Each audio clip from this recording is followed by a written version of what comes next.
Imagino que muitos bons pregadores foram ou serão ouvidos por pouco tempo, ou até mesmo nunca foram ou serão ouvidos. Por quê? Por causa do início. Porque começaram errado, ou melhor, fizeram-lhes começarem errados. Talvez você entenda que isso seja a vontade de Deus e que é só uma prova de que essas pessoas não tinham vocação para a pregação.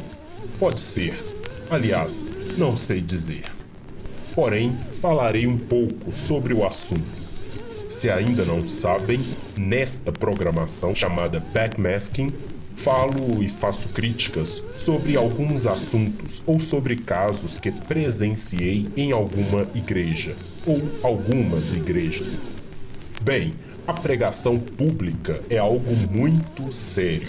É uma responsabilidade enorme em que muitos jovens de boa vontade querem exercer, porém não são instruídos a respeito dela. Falarei um pouco sobre mim, um exemplo pessoal. E não estou querendo dizer com isso que eu seja um bom pregador. Mas vamos lá. Fui convertido aos 11 anos e aos 13 fui batizado. Desde então, sempre fui muito dedicado à igreja local. Procurava participar de tudo que me convidassem para participar. Eu pensava, e ainda penso, porém hoje com mais cautela e critério, que, se estou na igreja, estou para servir, e se me chamarem para ajudar ou realizar qualquer coisa que seja, mesmo não me achando apto, deveria aceitar a tarefa, porque eu devo servir. Estou na igreja para isso. Sentia que, se rejeitasse fazer algo ao qual era convidado a fazer, estaria sendo alguém acomodado, relaxado, egoísta, individualista. Me sentia até mesmo um parasita na congregação. Estava sempre disposto a servir, e imagino que, por conta disso, era bem visto pela comunidade. A igreja fazia 1 ou 2 retiros todos os anos. E em certo ano, a organizadora do retiro me convidou para trazer um sermão. Nesta época, deveria ter aproximadamente uns 17 anos. E, apesar de estar sempre envolvido nas atividades da igreja, sempre fui alguém reservado. Nunca fui de falar muito.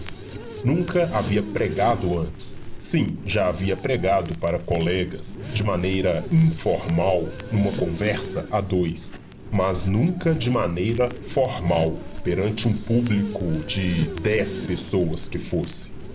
Aceitei o convite, como sempre.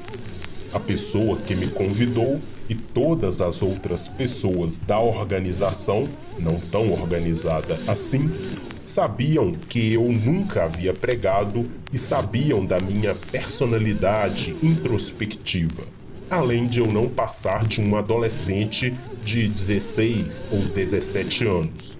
Mesmo tendo ciência disso, ninguém apareceu para ajudar, para perguntar se eu estava preparado ou não, para dar instruções, aconselhar, nada. Foi apenas assim. Gostaria de te convidar para pregar no retiro. Aceito?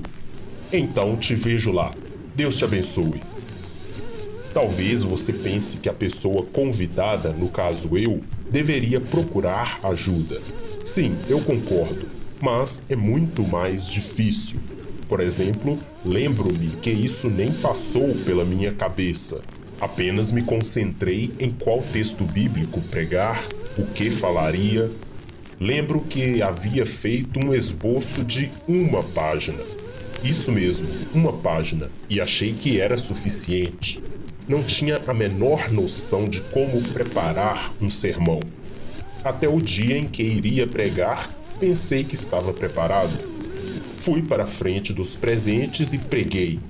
Por 5 minutos. Não, isso não é uma hipérbole. Não estou exagerando. Não mais do que 5 minutos, literalmente.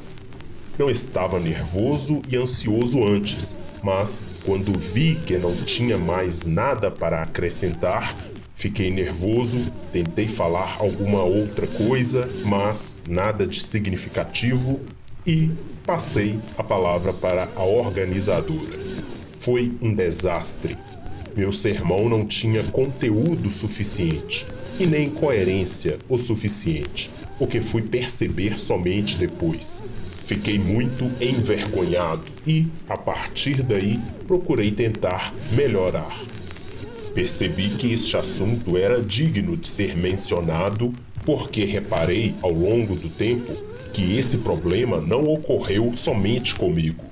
Muitos anos depois, estava na igreja num domingo de manhã e, após as aulas de escola bíblica, sempre tinha um culto com louvor e pregação. Quando chegou o momento da pregação, um jovem tomou a palavra à frente. Tinha sido convidado pelo pastor para pregar. Surpreendeu-me, pois ele nunca tinha pregado e era alguém bem retraído, como eu era na minha adolescência. No caso dele, tinha aproximados 23 anos. Fiquei feliz de vê-lo ali, até o momento em que começou a pregar. Era como se estivesse me ouvindo pregar pela primeira vez. Ele também não durou mais que 5 minutos. Mas para mim, que estava ouvindo, pareceu ter durado 50 minutos. Tamanha a vergonha alheia. E imagino que para ele tenha durado umas 5 horas, porque foi exatamente assim que me senti também na minha ocasião. De igual forma, ele ficou envergonhado. Após o culto, resolvi ir até ele e dar-lhe uma força. Porém, já havia um bom número de pessoas ao redor dele e ele estava em lágrimas. Vejo que esse é um problema das lideranças. Dão oportunidade para pessoas pregarem e se desenvolverem na pregação pública, no entanto, não dão nenhum suporte, nenhum auxílio, nenhuma instrução. Não acompanham nem participam desse processo de desenvolvimento do membro. É como convidar alguém para tocar violão na igreja sem que este conheça sequer um acorde, sem tê-lo ensinado a tocar um hino que seja. É praticamente a mesma coisa. Os líderes têm que saber preparar os jovens, seja em que área for, mais ainda a da pregação. Disse no início que muitos bons pregadores pregarão por pouco tempo ou nunca pregarão, porque o constrangimento desses acontecimentos citados é tão grande que a pessoa pode desistir, tomar trauma de falar em público e nunca mais pregar novamente. Graças a Deus, eu consegui superar isso, até bem rapidamente. E hoje consigo pregar por 30 minutos, pelo menos, com tranquilidade. Quanto à pessoa do outro exemplo, não sei dizer. Precisei mudar de igreja e não tive mais contato. E esses casos não foram os únicos. Já presenciei muitos outros. É um problema que precisa ser sanado ainda hoje em muitas igrejas.